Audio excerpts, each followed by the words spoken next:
आजाद बोल इंडिया के इस वीडियो में आप देखेंगे अमेरिका के वॉरशिप्स आगे बढ़े, आईआरजीसी चीफ की वार्निंग हमारी उंगली ट्रिगर पर है।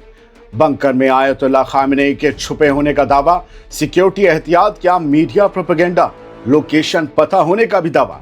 और ईरान ने खींची नई रेड लाइन, दुश्मनी का जवाब होगा जिंदगी भर का पछतावा, कहा इतिहास बना देंगे। 3 अहम खबरें दिखाने जा रहे हैं इस शो में, लिहाजा किसी के भी शुरू होने से पहले कोई राय मत बना लीजिएगा। पहली खबर, क्या आयतुल्लाह खामेनेई जमीन के नीचे बने बंकर में छुप गए हैं? क्या यह हमले का खौफ है या एक प्रोपेगेंडा है? आइए समझते हैं। वेस्ट की फंडिंग से चलने वाला और ईरान के निजाम से खुली दुश्मनी रखने वाला ईरान इंटरनेशनल मीडिया ग्रुप एक नया नैरेटिव उछाल रहा है। उसकी तरफ से दावा किया जा रहा है कि आयतुल्लाह अली खामेनेई अमेरिका के हमले के खौफ से, डर से तेहरान में किसी अंडरग्राउंड बंकर में चले गए। खबर ऐसे पेश की जा रही है जैसे ये कोई गुनाह हो या कोई कमजोरी की निशानी हो। अगर ऐसा हुआ भी है तो अब जरा अक्ल से सोचिए, जब किसी मुल्क पर हमले का खतरा मंडरा रहा हो, जब आसमान में ड्रोन हो, समंदर में वॉरशिप्स हों, तो क्या हुक्मरान या फौजी लीडर और अहम लोग खुले मैदान में झूला झूलते रहते हैं या सिक्योर लोकेशन में जाते हैं? जवाब सीधा है, वो महफूज लोकेशन पर ही जाते हैं।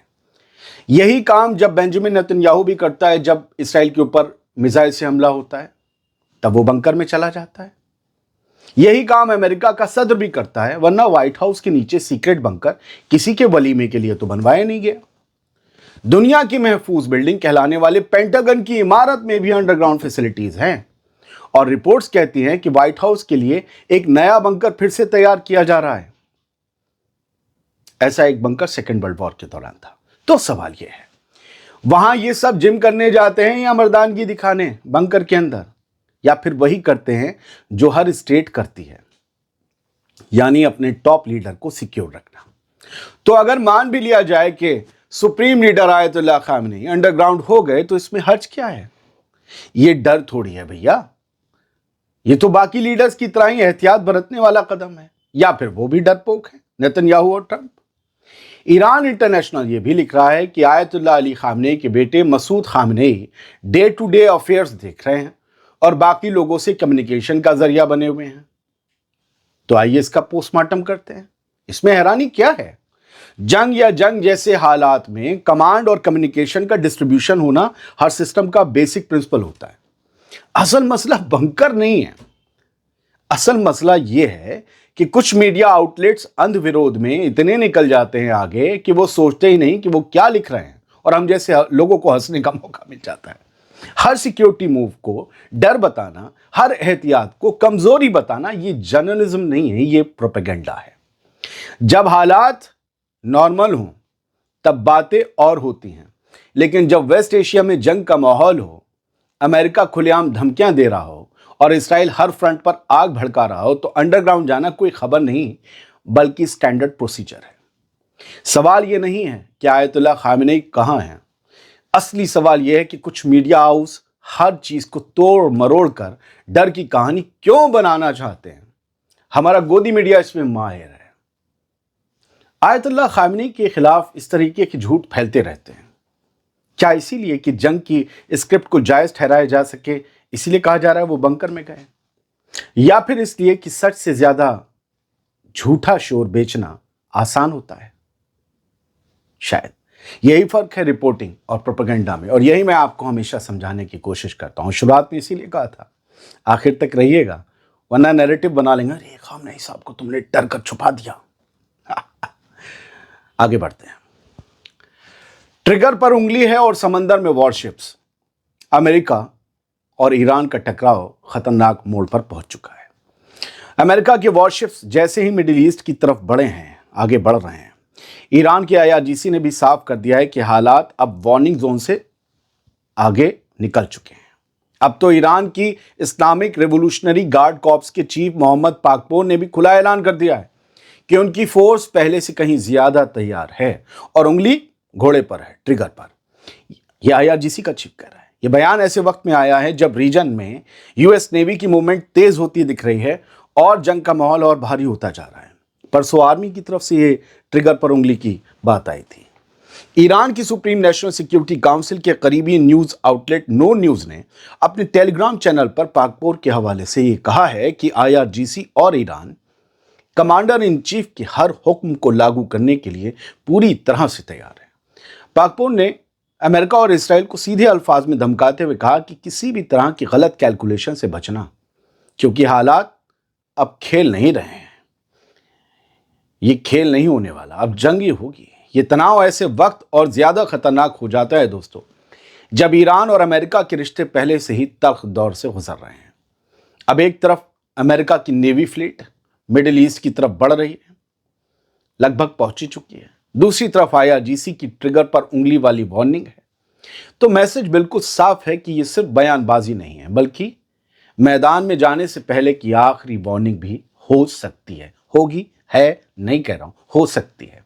सवाल यही है कि क्या कोई एक गलती और कोई एक गलत कदम इस पूरे रीजन को सीधे टकराव की तरफ धकेल देगा, या फिर आखिरी वक्त पर कोई ब्रेक लगेगा, कोई आएगा समझाने और दोनों समझ जाएंगे, पता नहीं। अब ईरान से आए दूसरे बंदे की भी वार्निंग सुन लीजिए, ये भी बहुत अहम साहब है। ईरान ने फिर से एक लाल लकीर, एक रेड लाइन खींच दी है। दुश्मन को पछतावा वाला जवाब दिया है। कहा है कि अब ऐसा जवाब देंगे तुम्हारा पछतावा तय है। ईरान की IRGC की deputy commander brigadier general Ahmad Vahidi ने खुला ऐलान कर दिया है कि अगर दुश्मनों ने किसी भी तरह की दुश्मनी दिखाई तो जवाब ऐसा होगा जो उन्हें उम्र भर याद रहेगा और इतिहास बना देंगे बाबू। उनका कहना है कि आज ईरान पहले से कहीं ज्यादा ताकतवर और हर सूरत हाल के लिए पूरी तरह से तैयार है। अहमद वहीदी ने कहा कि दुश्मनों के किसी भी एडवेंचर का जवाब पछतावे वाला होगा। उन्होंने साफ कहा कि ईरान अब किसी भी कीमत पर पीछे हटने वाला नहीं है। दोस्तों, जो मुझे लगता है वो बता दूं। मुझे ये लगता है कि जून 2025 की 12 दिन की जंग के बाद ईरान की डिफेंस और डिफरेंस कैपेसिटी और ज्यादा मजबूत हुई है। वरना ये सब जो हो रहा है उसके बाद तो कोई भी मुल्क सरेंडर करते हैं, लेकिन ईरान कह रहा है मुकाबला होगा। उस जंग में दुश्मनों ने एक कॉम्प्लेक्स और ऑल आउट प्लान के तहत cognitive war, multi layer operations और हर तरह के हथकंडे इस्तेमाल किए थे, ये सोचकर कि ईरान को तोड़ देंगे, लेकिन नतीजा उल्टा निकला। हकीकत यह है दोस्तों कि 12 दिन की जंग के बाद ईरान पहले से ज्यादा मजबूत होकर बाहर निकला और आर्मी और IRGC के फाइटर्स और ज्यादा ट्रेंड, ज्यादा तैयार और ज्यादा डिटरमाइंड नजर आ रहे हैं। जो मेरा एक जर्नलिस्टिक व्यू है वो ये कह रहा है। लिहाजा मैसेज बिल्कुल क्लियर है। ईरान इस बार सिर्फ वार्निंग नहीं दे रहा, बल्कि दुश्मनों को यह बता रहा है कि अगर अगला कदम उठाया तो जवाब ऐसा होगा जिसे इतिहास में पछतावे की कीमत के तौर पर याद रखा जाएगा। अब सवाल यह है कि क्या अमेरिका और इसराइल इस वार्निंग को हल्के में लेंगे, या फिर इस बार टकराव सच में खतरनाक मोड़ पर पहुंच चुका है। अच्छा, एक कमाल की बात यह भी है, यह खबर खत्म हुई। कमाल की बात यह है कि कुछ लोग ये कह रहे हैं कि कोई जंग वंग नहीं होगी, अमेरिका बस माहौल बना रहा है। चलो मान लिया, आप ठीक कह रहे हैं, ये ठीक है। तो फिर ये जो IRGC के कमांडर और डिप्टी कमांडर तो बिल्कुल फालतू आदमी निकले। जो अमेरिका खोखली धमकियां दे रहा है, उस धमकियों के बदले हमारी उंगली ट्रिगर पर है और दुश्मन को तबाह कर देंगे, इतिहास बना देंगे जैसी वार्निंग दे रहे हैं। ये दोनों, इनमें से कौन फालतू बातें कर रहा है, ये आप लोग मुझे बताइएगा। अगर ये जंग का माहौल नहीं है तो ये क्या चंडूखाना हो रहा है? आप बताइएगा कि क्या है, क्यों ईरान वार्निंग पर वार्निंग दे रहा है। हाँ, आयतुल्लाह खामनी की जो छुपने की बात थी, मैं ईरान इंटरनेशनल को याद दिलाना चाहता हूँ। खबर प्रेस टीवी ने हेडलाइन बनाई है, ईरान के निज़ाम का हिमायती मीडिया उसने, कि नेतन्याहू ने डावोस में जो अभी वर्ल्ड इकोनॉमिक फोरम समिट हुई थी, वहां पर नेतन्याहू नहीं गया। उसने गजा के पीस बोर्ड में भी शामिल होने का ऐलान तेल अवीव में बैठकर किया, वहां नहीं गया। क्यों? क्योंकि उसे गिरफ्तार होने का डर था। डर ये होता है, इसे हेडलाइन बनाओ ना ईरान इंटरनेशनल। रिपोर्ट्स में दावा किया गया है, समझे, कि इस वजह से नहीं गया, वरना क्यों नहीं चाहता।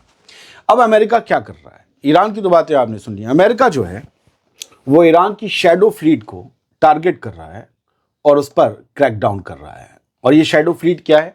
वो जहाज जो रजिस्टर्ड नहीं है, वो जो छुपा कर समंदर में यहां से वहां सामान पहुंचाते हैं। ईरान का तेल روس چائنا جہاں بھی جا رہا ہے ان جہازوں پر اور ان جہازوں کی کمپنیوں پر امریکہ نے سینکشنز لگا دیا. اور ان جہازوں میں تازہ جو خبر ہے وہ یہ ہے کہ 8 فرمز ہیں, کمپنیز ہیں شامل, اور قریباً جو ہے وہ اس شیڈو فلیٹ میں 9 جہاز ہیں تیل لے جانے والے ویسلز جن پر امریکہ نے یہ سختی کی ہے. بہت بہت شکریہ. سلامت رہیے, خوش رہیے.